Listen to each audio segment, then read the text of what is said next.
need to spend some more time on Twitch. I don't know if you're a Twitcher.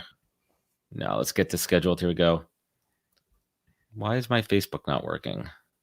All right, we're going to cancel Facebook today. Let's do that. Hey, everybody, we are live. We are live. We're going to let this thing load up here for a minute. Good morning, Madeline. How you doing? Good morning. I'm feeling good. How are you, Adam? I'm doing all right. We were talking offline that I feel like, there's two ways about it. One, if it's cloudy and rainy where you are, you're in Southern California, right? Mm-hmm. And I'm in sunny, kind of really nice spring day here in New York City, which is our Long Island, right, not too far from New York City. You're stuck inside one way or another, but when it's nice out, really taking advantage of the fresh air and the sunshine and just trying to take a few moments and separate yourself from all the nonsense that's happening in the world right now, and just try to have some semblance of normalcy.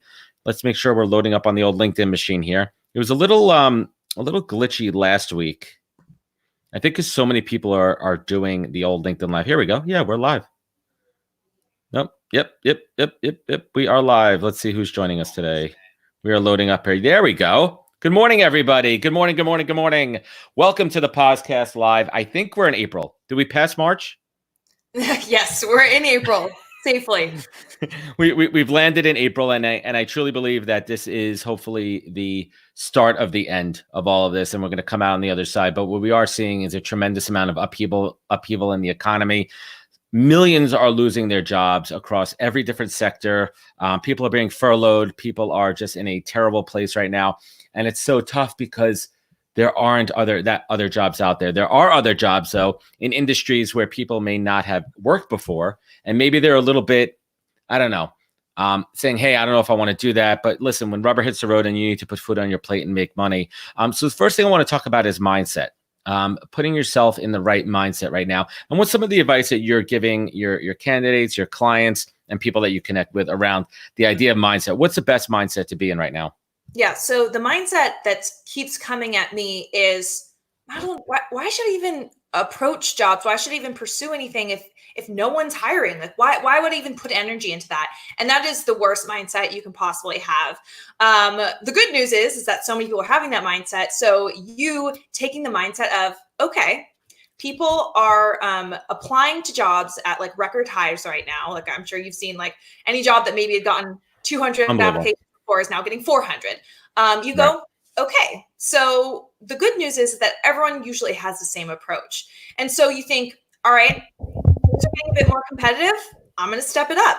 I'm going to find a back door to get into that company. I'm going to maybe create a quick little profile or some sort of a project that will help me stand out. I'm going to think of different ways that I can be a more attractive candidate. And so just kind of taking it as like game on and knowing that the vast majority of people will not have that mentality. 100%, right? It's going on the offense instead of the defense. And I think just generally speaking, so many people could, really crawl into a hole and use this as an excuse, right? But how do you turn that positive? How do you turn that negative into a positive?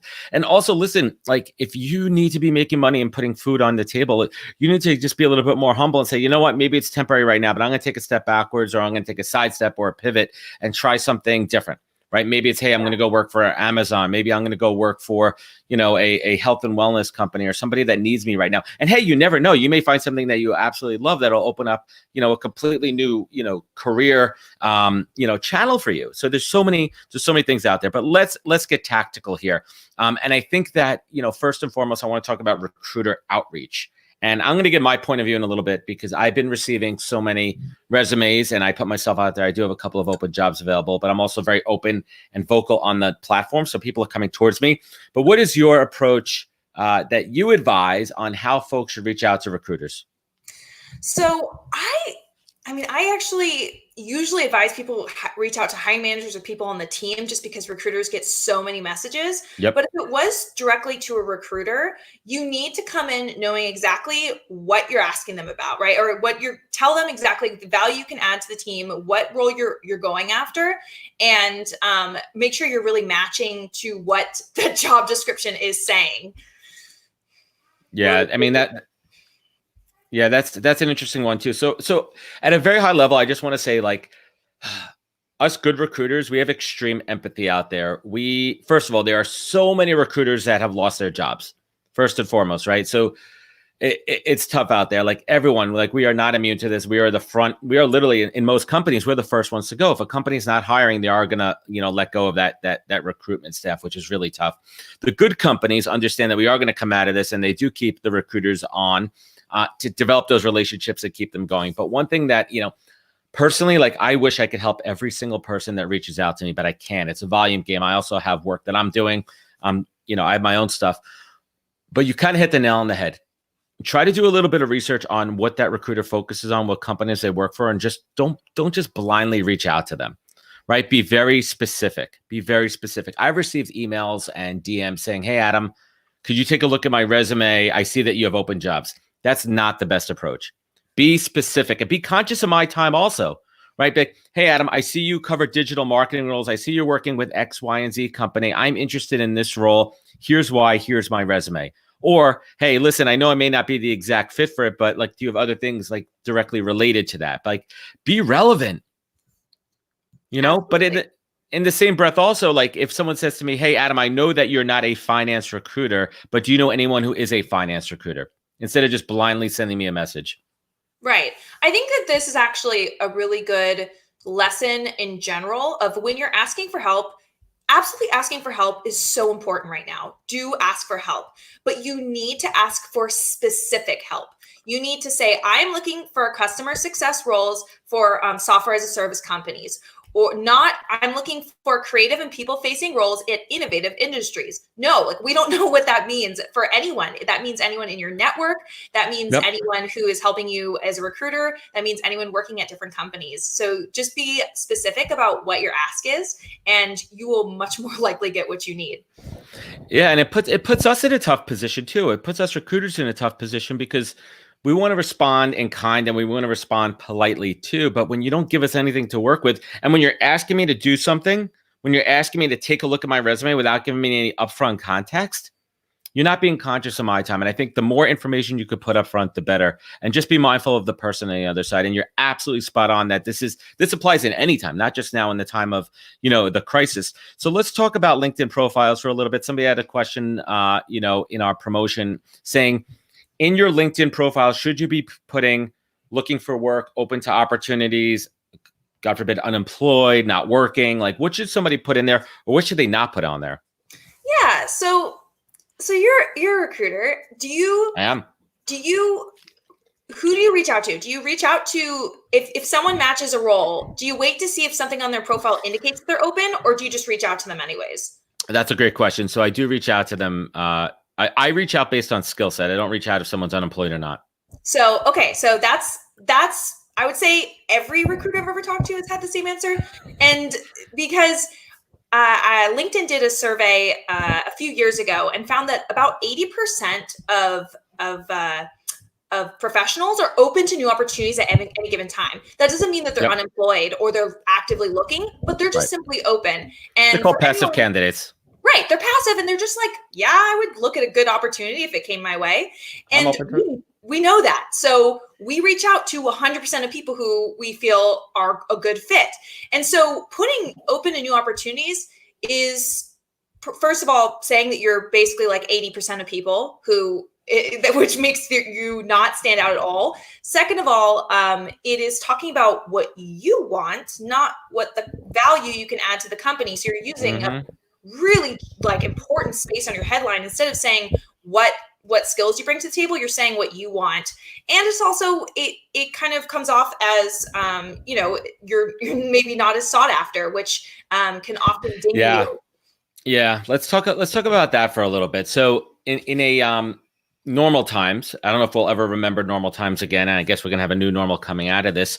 But generally speaking, and I'm speaking on generally on behalf of recruiters out there, most companies want to hire folks, especially if we're sourcing them, who are currently employed. And unfortunately, like I hate to say it, I mean, it's a stigma that's out there.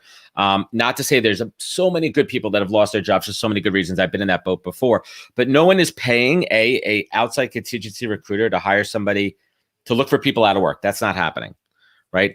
And second of all, we prefer people who are currently employed in their jobs, who are happy in their jobs, who may not be looking for good opportunities. It's a tough one. When recruiters see open, it's a stigma on there. I recommend just leaving it off and letting us find you, right? Or you reaching out to us. It's a tough one, man, because we want to be empathetic. We want to be open. But at the same time, there is a stigma there when people have not working. It's a tough one. It really is. I'm calling it how I see it. I'm just telling you, it may not be what people want to hear, but I'm telling you like what's happening right now. It's just the truth. And I think recruiters are actually the ones who are much more open-minded about it. But when you pass that profile along to the hiring manager and the hiring manager sees it and goes, oh, they like, are they aren't employed. Oh, then starts kind of getting their mind moving. And it's just, it's not great. Awesome. Hey, everybody. Thanks for tuning in here. We have a ton of people joining us across LinkedIn, Facebook, YouTube. Actually, my Facebook's not working. We'll get to that situation in another time here. I'm joined by Madeline Mann, and it is sometime in April. I think it's early April. I think it's the 6th of April. Again, we made it through. We're talking all things recruiting, HR, talent acquisition in the age of the crisis, which is certainly scary. So let's talk a little bit about how candidates could differentiate on LinkedIn. And I think it's an incredible opportunity when people do have some bandwidth to think about how they're branding themselves. And one thing that I have been urging a lot of people is thought leadership. If you've been, in your industry, it could be one day, it could be 100 years, it doesn't matter. You know something and you have a point of view. Now's an incredible opportunity to create content. It could be a long form article. It could be video. It could be short form. It could be interviewing. It's so easy to create. I'm not even talking about like a fully polished podcast because that takes a lot of work, but you could record a StreamYard or a Zoom call and repurpose it as video content on LinkedIn. What are your thoughts around thought leadership and how candidates can really put themselves out there right now? So when the floodgates do open back up, because they will, and we have to be optimistic, how could they be not starting from the starting line, but be halfway towards the finish line? Yes. So one thing you should know is that we Google you, we look at your social media, we care because we care about who you are as a person. And if you do have articles, blog posts about how you've been analyzing this product and maybe you're a product manager and how you're really interested in these innovative products, that shows passion, that shows that you are up on your industry, and we like that. Yep. Another way you can do it is similar. I want to kind of build off of your idea or on doing interviews is creating content is a great way to network. So let's go off of the product manager example still. So let's say I'm trying to get a job into my top 20 companies or 10 companies to be a product manager. Maybe I go to people at those companies and say, hey, I'm doing a blog post of the top tips from product managers of how to break into the career or something like that. It doesn't really matter the topic. And then I'm going to feature you in this blog post. Can I ask you a few questions? And now that person is getting personal branding because you're featuring them, you're promoting them, 100%. And you're also building that relationship. So then you send them the blog post and you be like, hey, it's out. Like, thanks so much for being a part of it. And now you've already started this more authentic relationship where when a role does come up or something like that, it feels less forced of you just cold emailing them. 100%. I mean, I talk about it a lot with my podcast too. My podcast is my primary business development driver. I have such a better opportunity to ask a potential client to come on my show for an hour versus cold emailing them. And it's been an incredible source of biz dev for me. So if you apply that same logic to reaching out to a company, maybe it's a director of product marketing at a company, right? And you say, hey, Sue, hey, I'm sorry, what would your approach be to that introductory email? I would say something, I would show that I'd researched that person. So I'd say, I saw that you have a career, you went from this company to this company, and it's interesting because your background actually started in this realm, which is totally different. And so I thought you'd be perfect to feature in my article about, building a career in product management with an unconventional background or something like that. And just be like, would you be open to just answering a few questions on a 15-minute call or something? And it's just short, it's sweet. And it's simple as that. It really is. And I think a lot of people are being extra generous with their time now. They know that people are in a tough boat. So let's take a question from the audience here. This comes from Nabaha Khan, and she's asking, can you kindly suggest how to find a particular recruiter in an organization through LinkedIn? As many organizations have multiple HR folks, how do we know which one to contact for a specific job? Okay, so I would say, again, as I said earlier, I don't think you should contact the recruiter. I think you should try to find the hiring manager. I think you should search on LinkedIn, and based on the title of the role you're going after, search for the keywords of that role and see who might have a title above that. And I even sometimes reach out to the person who might also be the coworker. So those people are generally have more have less like volume of messages coming in, and if it's, they can often either refer you into the role or pass you along to HR. That's what I recommend. What would you say, Adam? That's an interesting one. LinkedIn, and I think even at the basic level, you don't have to have a premium account. There's certain search features there too. I think there's pros and cons to reaching out to a hiring manager versus a recruiter. And it all comes down to your messaging and your intent, how to get on their radar. I think that there's some recruiters who are open to it, right? And they appreciate that effort. And it really comes down to a personal preference. I'm okay if a candidate reaches out to me and they say they applied, they figured out that I'm the hiring manager. That's showing initiative in my eyes, right? That's showing that they're taking the extra step of they care.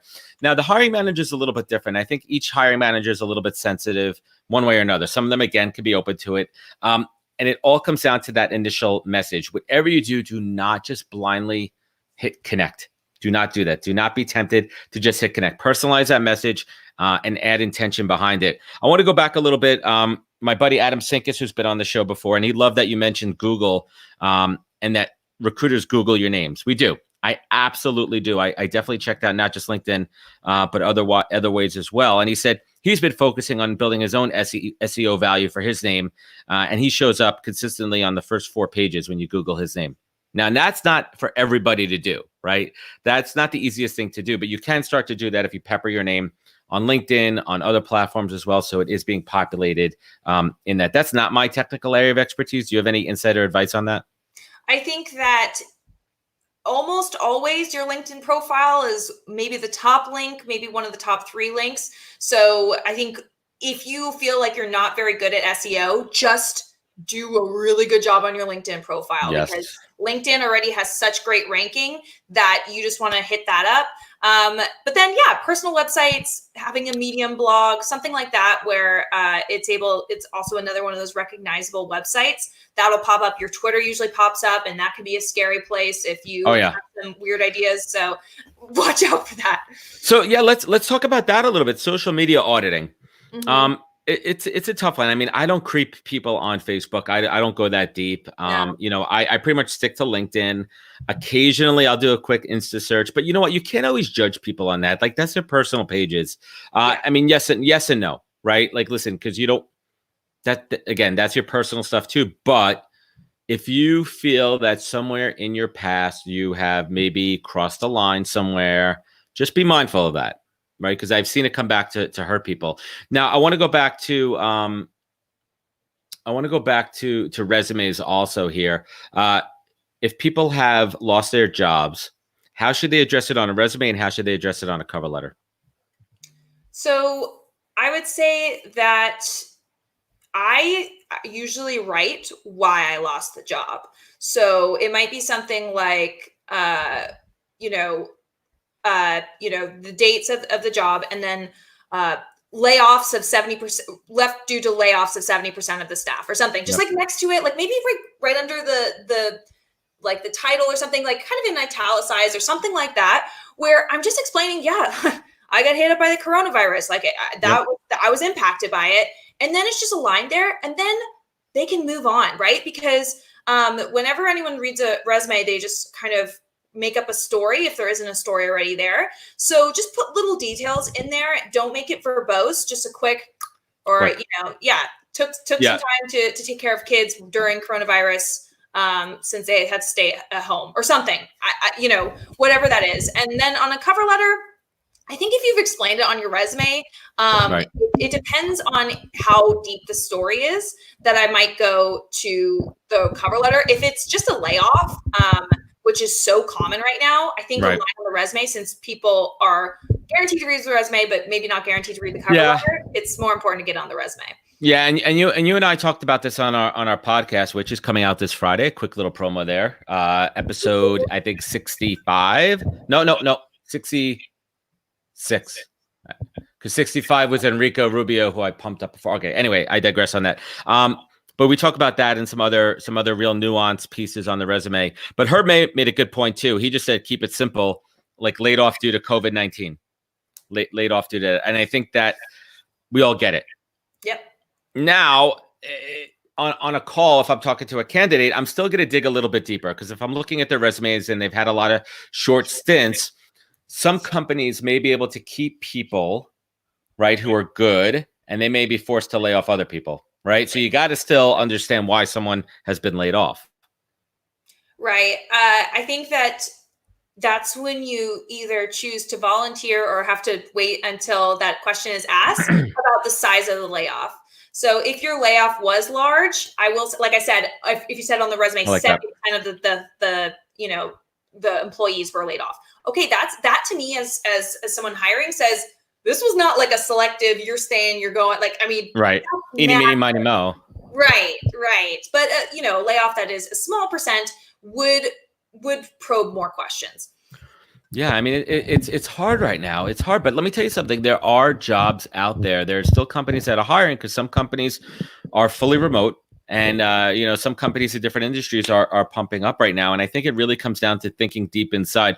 So I want to touch on something that you and I spoke about again during the podcast, is identifying, your skills and where else they could apply. Is there like an exercise? Is there a technique that you guide candidates on in this particular time to pivot? Right? Like, what are those steps that you need to take to say, hey, listen, I work in XYZ industry. That industry has been decimated and they're not hiring right now. I need to think outside the box, but what else could I do? What else am I good at? What else do I think I might be interested in? Right. I always say play to your strengths, not your passions. So really looking to the things that you're really good at. And so really noticing those things. And then when you have an idea of maybe how those skills could potentially coalesce in some sort of role, you need to contact people who are in those jobs. Because what a lot of people do usually is like, then they're like, all right, I want that job. I'm going to start getting all these certifications. That's going to be my move. And certifications can be good, but you need to figure out if that certification is valuable. Yeah. Is it worthwhile? Is it worth getting it? Don't waste your time on education when you should be getting relationships and experience. And so, but education can be good too, but the other two are you should be spending more time on. And so really speaking to those people, being like, hey, here's my resume. What would you need to see on it to hire me for a role similar to yours? Not asking for a job, just asking, what would you need to see on here? And just getting that feedback and then building those skills. It's tough. A lot of people, this is people's least favorite part, is that you have to start building those skills in one way or another. So maybe you got to start somewhere. Right. You kind of help your uncle with, his online presence. And you're like, that's experience. It is experience. Like, even if you're not getting paid for it, even if it is a relative, like, just really make sure that you are building like a portfolio of work. Yeah, that's absolutely tremendous. Now's the time for growth if you can. And it's hard because, you got to make money and put food on the table. Let's talk. Let's see. We have a couple of questions here. Hold on. I'm getting some reverb. Give me 1 second here. All right, let's try that. Adam Sinkus is asking, what are your thoughts on the trap of the personal brand experts on the platform? Do you think that there's a lot of people out there that are trying to take advantage of the situation? Okay, wait. Can you say the question again? Yeah, he's asking, the trap of personal branding experts on the platform, where, people are trying to pitch their courses more than ever. People are trying to take advantage of people who may be desperate and out of work. I think that people need to step up in this time and really be giving lots of content, lots of information.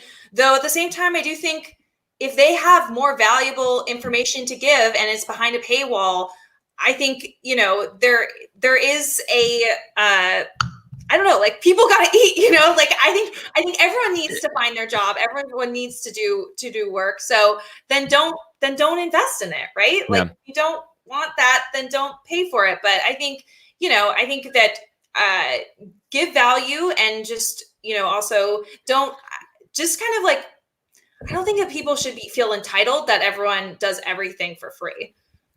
Yeah, and it's an interesting one too, because I've been thinking about it too. Like there's a certain balance between, hey, listen, I still have a business and I'm going to charge for my services because this is what I do. This is what I'm an expert in. And we have to put food on our table. So if I have a service and offering that you were paying for beforehand, you're still going to be paying for it now. Maybe I have some kind of value add. Maybe I have some kind of discount on it to help people out right now. But don't look down on people. Don't always look down on people that are trying to make money right now. Now there's a different side of it too. I've been getting tons of spam from people that are not mindful of their tone. They're completely tone deaf in their messaging, and people taking advantage of the situation. And that's something completely different. Let's see what other questions we have out here. Dr. Nelson Evangelista is asking what company industries are hiring, what companies and industries are hiring. And I think that it's relatively easy to take a look at open jobs on LinkedIn, open jobs on Glassdoor, Indeed, and do some searches. It's all out there. It's really not that hard. Put in a few minutes of time and you'll see plenty of opportunities, right? Absolutely. Yep. Filter by recently posted jobs and you can see who's very active right now. Yeah. And some companies, I'll be honest, some companies are just pipelining and they might not call it out there. So they may keep jobs open. They may not have taken them down yet either. That's another thing too, realistically. A lot of companies, I'll call it what it is. They're either lazy or they don't have somebody kind of monitoring the job boards to take jobs down. So just be mindful of that. And also, it goes back to what we're talking about with empathy and understanding patience, that some companies may be extra slow to reply. Even if a recruiter engages you from your application, just be mindful that, 99% of the time they're working remote and maybe it's a little bit harder to get a follow-up. They're waiting on an email. They're waiting on a phone call from a hiring manager to make a decision to review a resume, right? Yeah. Yeah, definitely. So yeah, it's not, foolproof, but I definitely think that, yeah, it's usually looking at some of the recent posts can be good.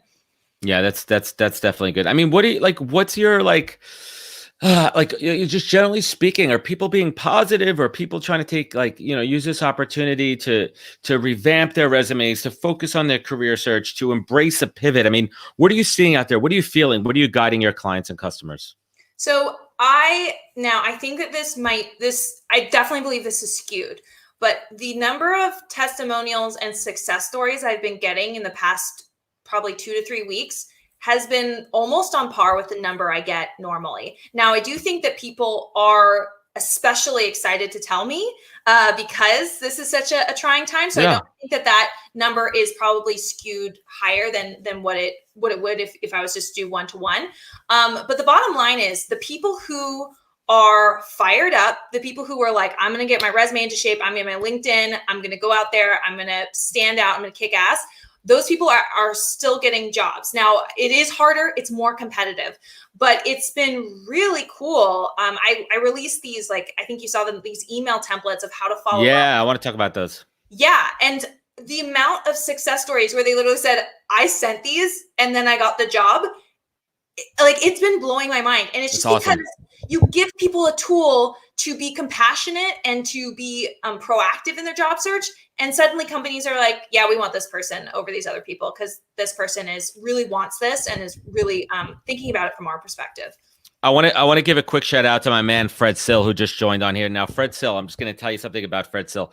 Fred Sill gave me my first break in recruiting. Fred Sill, when I pivoted into recruiting, Fred, what's up, my man, Freddie Sill? You know how much I love you.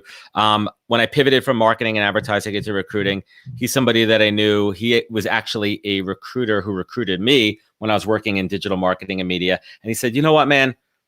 I think you'll be good at this thing. I think you'll be good at recruiting. And he gave me my first break. So Fred, I appreciate you. I hope you're well and safe there. So thank you, Fred. So I want to get back to talking about your templates. And I think that's important too. And you hit on a key point because a lot of people may have a problem articulating and putting words into copy when emailing folks about their career search and job opportunities these days. So give us a little sneak preview and, we'll certainly talk about where people could find that. But how do you craft the right message to be mindful during this time? So what you need to do is, this is a little bit different than how I would follow up outside of the coronavirus. So you respond with interest, but also without expecting a response. This is the key, is that you show that you're interested and then you're like, hey, I know that things are are really confusing right now and they're really tough. I'm not really expecting a response. Like by welcoming that and just showing that you understand and not pushing forward, but still articulating why you are so interested and that you are pursuing that company, that is what's going to make or break this follow-up. Yeah, I mean, it's tough too. I mean, I'm on the other side of that, and I'm still reaching out to candidates, and I've seen response rates completely drop, completely plummet. And it's tough because of a couple of things. One, anybody who has a job, they're less inclined, obviously, to want to move to a new job during this time. If you're in a stable and secure job right now, why the hell would you want to leave a job? Right? I mean, that's number one. And two, I have to be mindful of how I message people. I don't know if they've been personally affected in any way whatsoever. I don't know if they're going to take offense to my outreach. Right? Is someone going to get offended at me? So I have to be very tactful in how, how I kind of, go about that as well. And I think just generally speaking, we all have to just take a step back and take a deep breath and just think about the recipient on the other side. Right. And not being pushy. But how hard is it if you're out of work and you're stressing out about how am I going to put food on the table? I mean, how do you manage that? Yeah, it's really tough. And I think the best way to do it is, I think you're right, is to take a breath, is to put yourself in the other person's shoes, and also think about, and I know this is tough when you're like, where is my next paycheck going to come through? It's just like thinking about what value can I add to the world? Like, how could I help this person in a little way? And how can that then come back to me? And I know it's really, really tough to do because you just want to be like, just give me a job, help me. But really thinking about, okay, like, coming at things with different value. I've been really reaching out to companies of people who I know who the companies don't really have HR departments, and I've helped them with some of their like policies and some of their procedures during this time, not for money or anything, but just because I was like, I should probably just like help during this time. So maybe Absolutely. you feel like that. And then they go, oh, wow, this person, I'm not trying to get a job with them, but maybe if I was, like, that would be kind of a cool thing for them to be like, oh, wow, okay, maybe if we do hire someone in HR, that should be her or something like that. And that's a great transition. I'm going to bring in my next guest, Jill Katz, in a moment. Let's bring Jill on board. Do you know Jill Katz?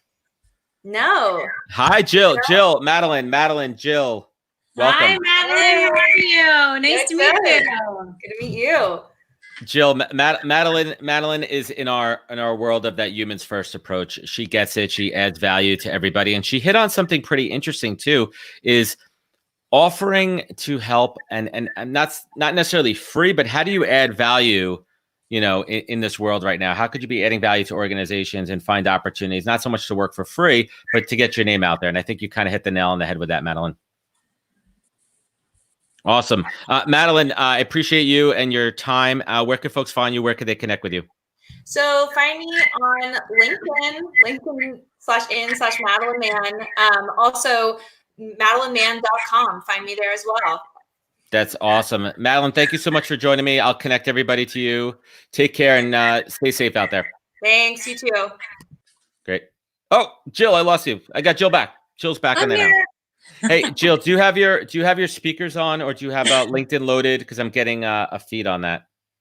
Like, are you watching the feed somewhere else? No? All right, cool. Not that I'm aware of. Is there something you want me to turn off somewhere else? No, I think we're good. I think I fixed the problem here on my end. This whole streaming thing is crazy. So many people are out there. They're figuring out this streaming thing. Jill Katz, welcome. How you doing? Good morning. How are you? I'm hanging in there. I'm hanging in there, Adam. It's a different world.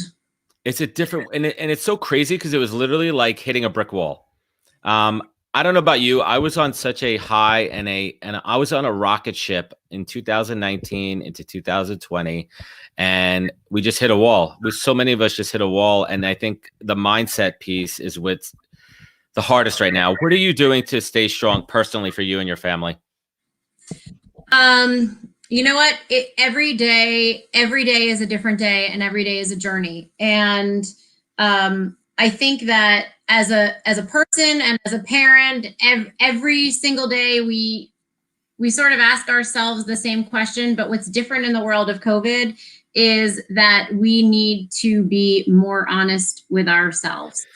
And I don't know a single person who hasn't had their breaking moment. As a matter of fact, what's interesting is I had a meeting booked right before this conversation with a very trusted colleague who's also become a very good friend. And we put the time on the calendar, and I got a note from that person today. And the note said, I'm not going to be able to talk today. I woke up crying. And you know what? I don't think I've ever gotten a note like that before from a colleague, and I completely understand that. And those are the kinds of notes that we need to be able to send and receive in today's world and just accept. Because you know what, Adam?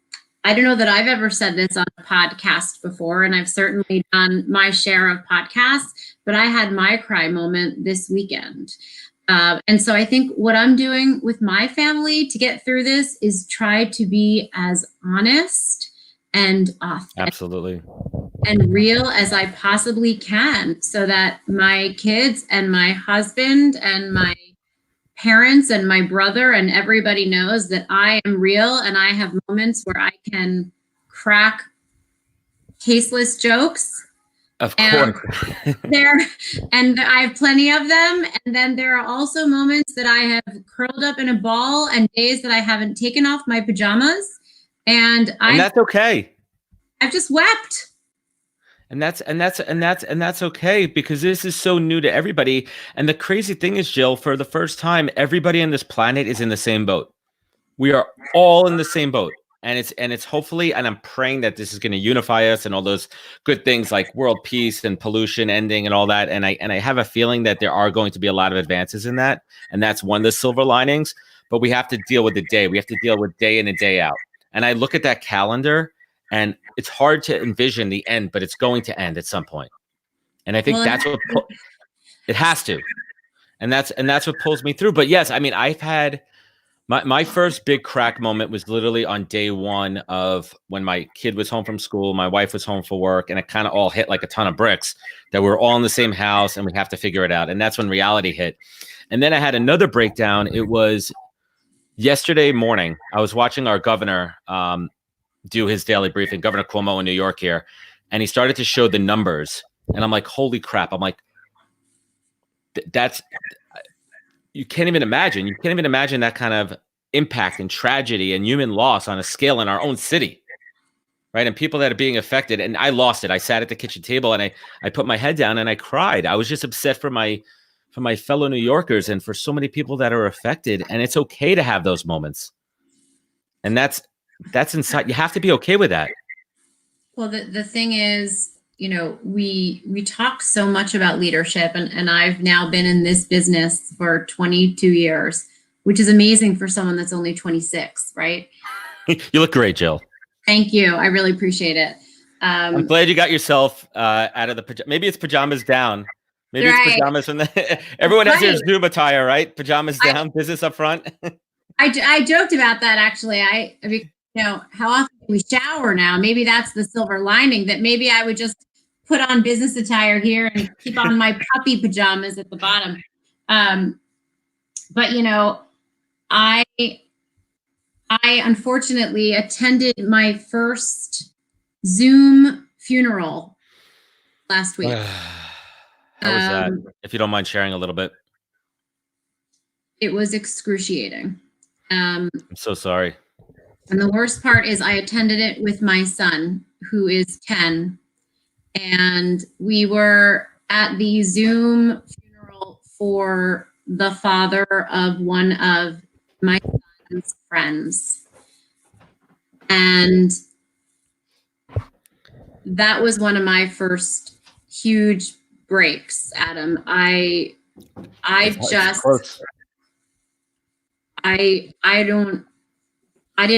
have the words, and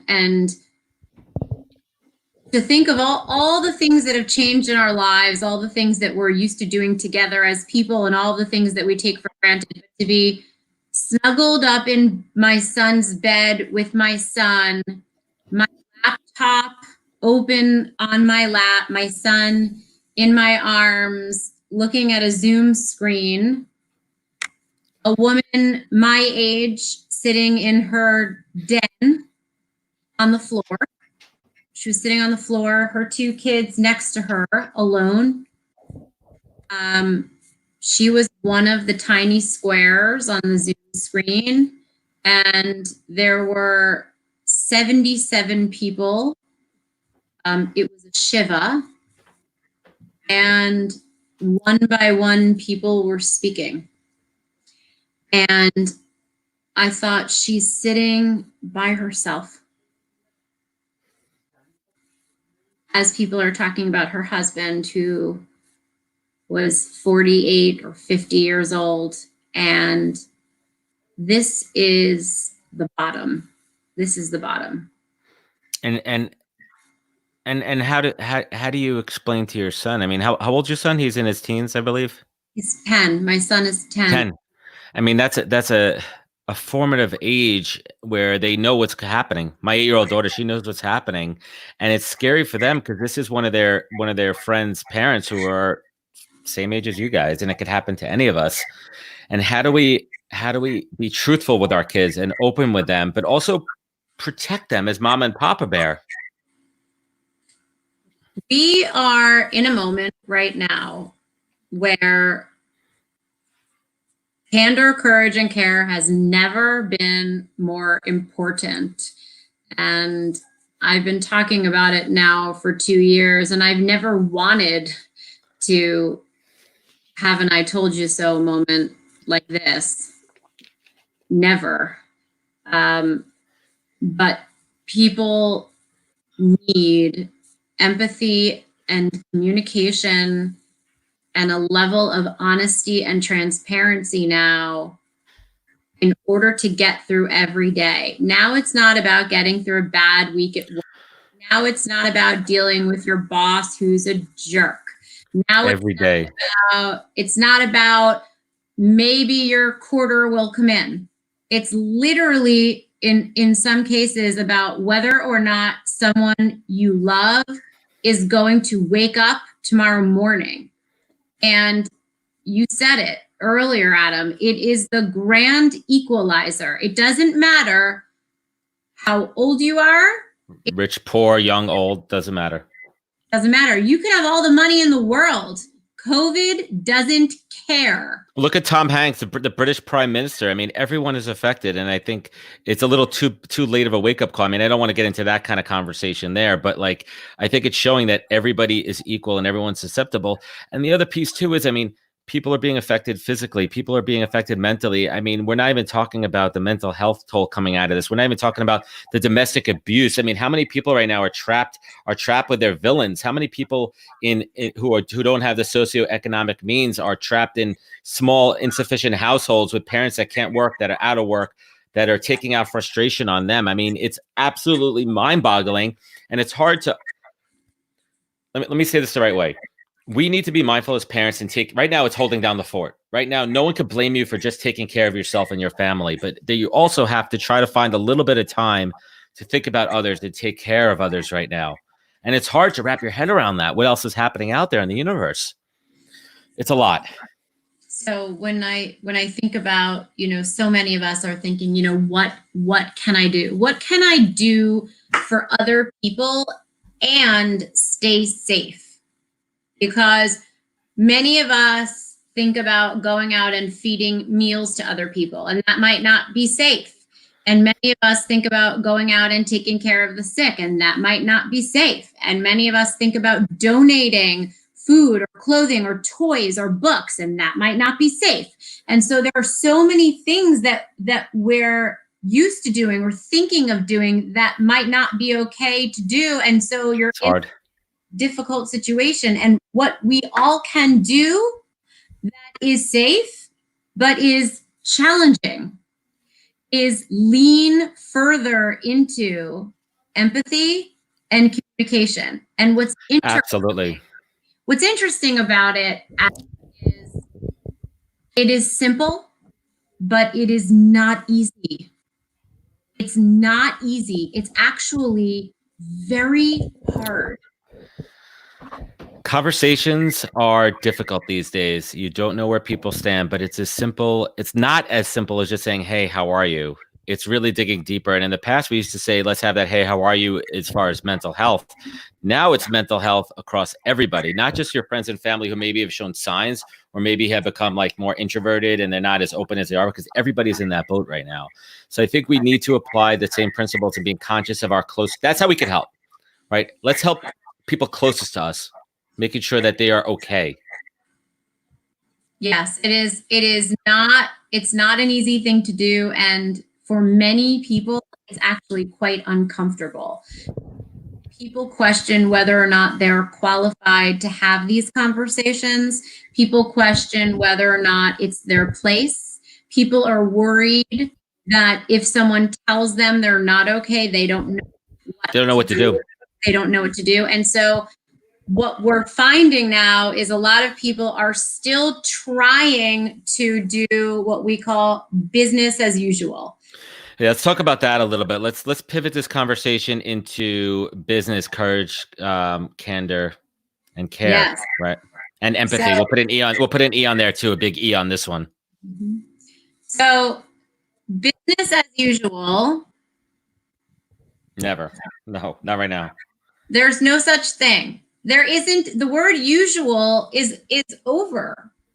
Usual. We are now at the unusual. We are in the official unusual. And so anyone that is attempting to do business as usual is tone deaf and is missing the point and is ultimately going to pay the price later. Right. And so this is the moment, if there ever were one, where candor, courage, and care is so desperately needed. And so, tip number one, there is no conversation, there is no meeting that should start with business first. It's not allowed. No. You got to check in on your coworkers and your employees, 100%. That's right. And what's interesting is, I start all of my meetings with how are you? And most people, we're just programmed to say, I'm okay, I'm fine, how are you? But the fact is, we're not fine. No one is fine. No one is fine. We may show it here, but when this call is over, you and I could be completely different. We're not fine. And so how do you get to what is really happening for people? Because it is now true that not one person is outside of the evil of the COVID No one's immune. virus. So in some way, the person you're working with, talking with, is hurting. That person knows someone who is sick. That person is suffering some kind of economic trouble. Everyone. Or has a friend that is. You're looking at me right now. I look like I'm doing great, but you might not know that 2 people I know passed away this week. You might not know that my husband's position was impacted by COVID. You might not know that I have 2 friends that lost their job. You might not know. And I could go on and on and on. And I don't know what happened to you, Adam, until I ask you. And you might not just come right out and offer it to me, because that's just not how we socially interact. It's not normal. It's not normal. I want to talk a little bit about businesses right now, and it's interesting too because I had this conversation with Madeline. I got to say this the right way. It's okay for business to continue. It's okay for people to sell, but they have to be very mindful and not be tone deaf, because we do need this economy to continue. We do need companies to continue to hire. That's what we need. So there has to be a balance there, and it's so difficult because it's completely uncharted waters. And it comes down to leadership. How are you guiding and consulting your clients and your employees to be mindful about still continuing their business? Well, I think that you pointed out some of the most important pieces right there, which is we all want our economy to pick back up. The waterfall effect of what's happening here is terrifying to everyone. There isn't a business There isn't an occupation, a discipline, an industry that isn't touched by this. And the only way for us to recover is for everyone to ultimately get back to work, get back to health, get back to mental health. And so, yes, wherever there are opportunities to support one another's businesses, one another's health, one another's mental health, support. Just make sure you're supporting things in the right way, from the right perspective, and with the right approach. And so things that I'm talking to people about are, how do you approach things always from a people first perspective? Are you entering your conversations by first asking how people are, what you can do to help those people, asking about that person and all the people around them, asking about their teams and how their team and business has been impacted? I personally like to think about, look for, acknowledge, and support businesses that have put themselves out there to help others. We know about big businesses that have a ton of money that have repurposed the business model to help support COVID, right? But there are also many small businesses who aren't getting the PR. Yeah, the moms and pops. That are doing extraordinary things. I have a dear close friend who owns a factory, and he's not LVMH or Amazon or any of those companies, and he's using every dollar he has to make hospital gowns. That's incredible. And I think that is outstanding. And so those are the kinds of businesses that I would love to see us supporting. And I love that there are organizations that are trying to give out small grants to bring small businesses back to fruition. So, you know, my husband and I, we had a conversation this weekend about how we can save money because we've been financially impacted. And, you know, we talked about our lawnmower, you know, basic people, basic stuff. And we said, you know, should we have someone come and mow our lawn, or should we spring to buy a lawnmower and get our kids out there to mow the lawn? Teachable moments. Right? These are important moments. And, you know, the man who owns the lawn mowing company, we don't want to see him and other local businesses go out of business. And so maybe there is, that's right, a balance. Maybe there's a balance. So maybe we call him and say, we can't afford you anymore, but maybe there is a hybrid, and maybe you can come once a month. And maybe if everyone do the heavy lifting. And so we do want to see our economy go back. We do want our businesses to thrive. We do want people to talk about business, but anyone that is talking about business in a vacuum without thinking about it as a group of human beings that are trying to support communities and their finances to get their lives back in order. Yeah.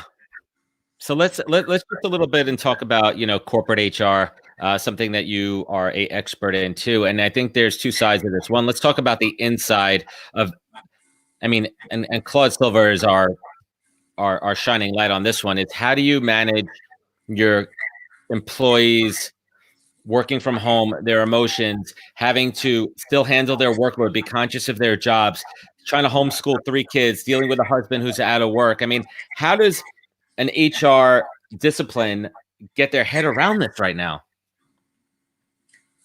Well, the good news, if there is any, is that every single person is dealing with this right now. So if you had called companies 4 weeks ago and talked about this, they would have thought, oh, that's crazy. We're not going to do that. We're not going to put ourselves in that kind of a situation. Or no way. Our business is too complex for that. We're too sophisticated to. There's no way everybody could work from home. That's impossible. That's right. We need people here. People got to be here for the clients.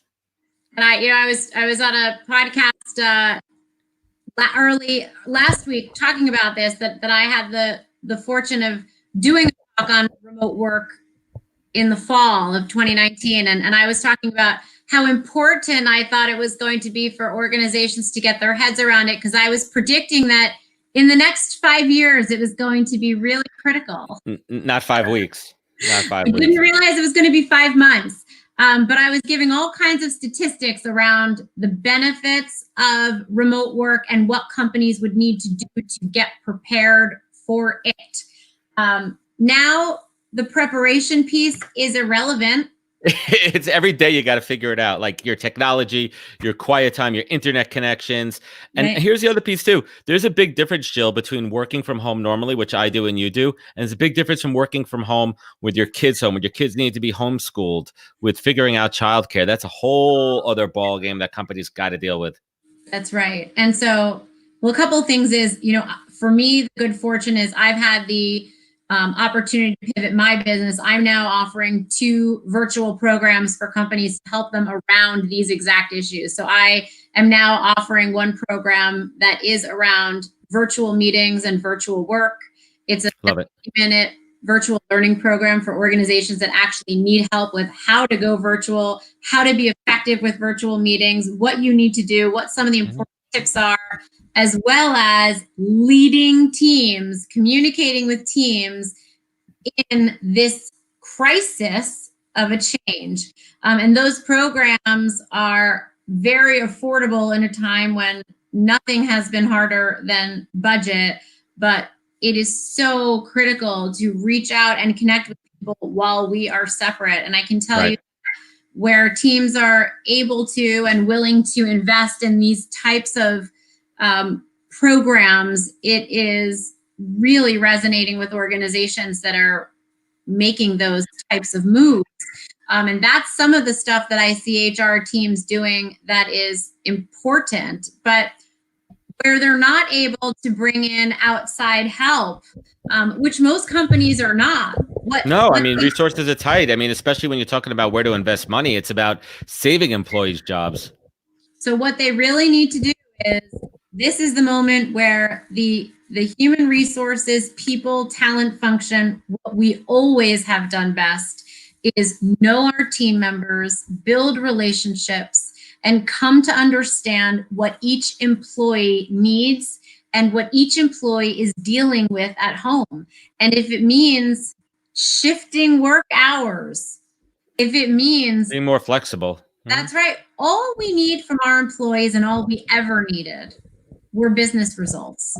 And so yesterday, by the way, was Sunday. Yesterday I was on. Yeah, I forget what it's any day. Yeah. Yeah. But Sunday I was on a call with a client, and there were 4 of us on the call. And this particular client said that, he has realized that as he's homeschooling his children, he finds that he's more productive from 1 to 9 p.m. And those hours he's now going to work. And you know what my feeling is on that? So what? As long as you're getting it done. Who cares? Being as productive as possible. And I think companies are also understanding those KPIs, those metrics for whatever your job is. There's no quotas right now. There's no goals. Everyone is just trying to maintain and find that balance between keeping their family safe, secure, and sustained, and also being, a good, loyal employee and getting your work done. There's a balance there, and it's really, it's really tough. And then we talk about that with hiring too. I'm just throwing it out there. 90% of my clients are froze or stopped hiring right now, or they furloughed, or they're letting people go, and it's decimated my industry. And I'm personally trying to figure out ways to pivot. I'm also doubling down on adding value by having amazing conversations with folks like yourself, so we can help as many people. And I urge everybody out there to try to find. I'm not going to say side hustles, but try to find ways to extend your value, and that could be business consulting with a friend or a colleague or someone in another industry for no money, just having conversations, because that'll also keep you sane. If you could take your mind off of things, that'll keep you sane, right? Like, find ways to be productive and sane. We have to keep busy. We have to keep caring. We have to find ways to help and connect. Human beings need connection. So what's interesting is, in addition to not being healthy, in addition to not being able to earn a living and feel productive, one of the worst punishments that COVID has created for us is separation and isolation. We are all in our own prisons. It's crazy. And that may be one of the worst parts of the whole thing. And so one of the hashtags I've started is stay connected while apart. And I can't urge people enough. What you want to do is stay in your puppy pajamas and stay in your bed. And what you have to do is connect. And if that is as simple as making one phone call every day to a person you haven't spoken to in a year, fine. And if that is sitting on LinkedIn for 15 minutes every day and trying to connect with 3 new people who could be interested in you, fine. And if that's as much as joining the Assemble network to meet 13 new colleagues that could turn into friends or even job leads, fantastic. 100%. Put yourself out there. And it's I've been wrapping my head around this too. I mean, you and I are surrounded by our families, but there's so many people out there who are by themselves right now. And it's one thing to go on a walk and see other people, but it's a much different thing when, nighttime comes or that first thing in the morning and you can't connect. And so many people, their work is their family. So many people, their work is their family and they can't have that connection. So, just urge people to be mindful. So Jill, I appreciate you so much. You know how much you mean to me and someone else out there. So I want to thank you first and foremost. But I want to end this show on a positive note. I want to talk about silver linings. And I'm going to ask you to tell me 2 silver linings for you, one personal and one professional. Well, there's no doubt what my personal silver lining is. And personal is always what comes to mind for me first, Adam, which is I have a 13-and-a-half-year-old daughter going on, 25. So we're the same age. Right. You guys are twins. We're twins. And I have a 10-year-old son. And I don't know how or when I would ever have imagined a period of time where I would have had a month, which will probably be 2 months. 2 months or maybe even 3 months of uninterrupted time, dinner every single night together, walk in the evening, every day, all day. It's incredible. With my kids. And you don't even think about it until you have it. You don't think about what you don't have until you have it. And having this time with my children, I know that I'll never have it again. And the last time I had it was when they were infants. When they were babies, yeah. And I am so grateful for it. And it's beautiful. And it is such a silver lining. And I'll tell you something, this COVID time is awful and terrible and scary. And when it's over, I will miss them. I'm hearing this a lot, Jill. I'm hearing the such positivity of families reconnected because, as kids get older, they socialize with their friends. They're glued to these things right here. And the stories that I'm hearing from our friends about the family time and the dinners together. And I'll speak even specifically about my wife. I mean, she's a corporate real estate attorney, a commercial real estate attorney. She usually works late and she calls this a working vacation. She's so happy to have this time with her kids and it's a silver lining, but that's not everybody. So it's okay to cherish those moments, but also be mindful that other people may not be going through the same thing. And that's a tough balance there. I am so blessed, and personally, I feel so lucky. And I have also taken the time to be conscious of people in my life that aren't in the situation I'm in. And I have created a personal goal to be reaching out to people around me that aren't in that situation. And my professional silver lining has been that I started the Assemble Network, which is a virtual networking community, almost 2 years ago. And I started it by accident as a pilot experiment. And so I have actually been quite agile and comfortable using Zoom and working remotely and bringing communities of people together for quite some time. And so I've been really successful so far, knock wood, about pivoting a great deal of my business, certainly not all of it. And my business has been also devastated since I run programs offsite in person. Yeah, it's a tough one. But bringing more of my business online and bringing more people together using the Assemble network. So I just Keep doing it. I can keep doing it. Keep doing it. And I know that there's a light at the end of this tunnel. And I know right now, I mean, just looking at the numbers and the news and everything, that we're in the shit right now. We're in like that. We're in it. Like, this is like the worst part, but we will come through. And it all comes down to staying positive and looking at those silver linings, protecting your fort, relying on your calluses, right? The calluses that you've built up, these inside calluses for all the crap that we've been through in life, all those tough times, all those hardships, all those downturns. That's what's going to get us through right now. And Dave Meltzer made this analogy, when you get on the airplane and the flight attendant says, in case of a sudden loss in cabin pressure, the oxygen mask is going to fall, put that mask on you first. And now I understand why, because you got to be your best self so you could be your best for everyone else in your family. And that's my mantra every single day, is be my best self so I can be the best to my family. Well, Adam, I think you always are. And I think you get better and better and better. And it's Thank you. It's amazing to watch you. Your story is and has always been a story of someone that fights through the hard times and comes out on top. And so I think you should just keep telling your story, because you're inspiring people every time you start talking. Thank you, Jill. I appreciate you so much. Where could folks find you? Where could they learn more? Where could they connect? I am immensely findable. I'm Not that hard. I know it's terribly easy. I'm on LinkedIn, Jill Katz, Katz, and my website is HR Assemble. Awesome. Jill, thank you so much for joining me today. Be safe. Take care. We'll certainly connect again soon. And everyone who's joined us today on the podcast, thank you so much.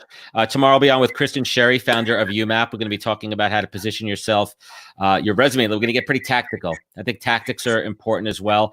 And then I am doing my Thursday Let's Be Happy Hour. I'm doing a new series called Thursday Let's Be Happy Hour. It kind of works, whatever. And I'm going to have a cocktail with people that mean a lot to me. It's going to be fun. We're going to have virtual cocktails and just check in on people and have some fun. So that's going to be a little bit more lighthearted and just trying new things. And I want everyone to experiment too. Try things. Now's the time to try stuff, right? Awesome. Awesome. Jill Katz, thank you so much. And everyone listening, thank you for joining us on the podcast. Take care. We'll catch you tomorrow. Yes, Tuesday. Bye. Take care. Bye. Thanks, Adam.